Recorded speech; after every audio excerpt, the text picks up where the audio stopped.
For over 7 decades, occupied Kashmir has endured a fraught and volatile political climate marred by the severe human rights abuses perpetrated by the Indian troops under the cover of the draconian laws.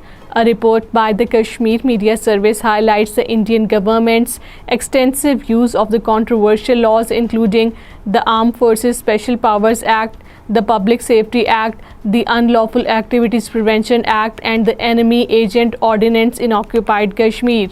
The application of these draconian laws is aimed at stifling the political dissent and perpetuating a climate of the fear and repression in occupied Kashmir. BJP-led Indian government has announced the renaming of 45 educational establishments, roads and a playground after the names of the Indian Forces personnel and others killed in the various incidents in the territory. New Delhi installed administration issued the order.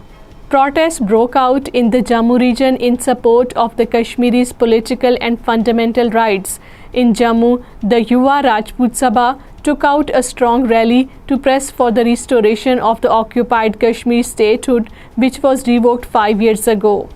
High Court of Occupied Kashmir has slammed the Lieutenant Governor Manoj Sinha-led regime, an extension of the BJP-led Delhi regime, saying that the justice delivery in occupied Kashmir has become a cruel joke.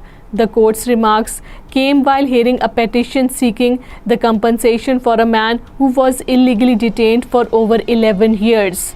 Opposition parties in occupied Kashmir have announced a joint sit-in protest demonstration in Katwa tomorrow, 8 August, to demand the restoration of the statehood, the rollback of the amendments introduced post 5th August 2019, including those granting unbridled powers to the Lieutenant Governor.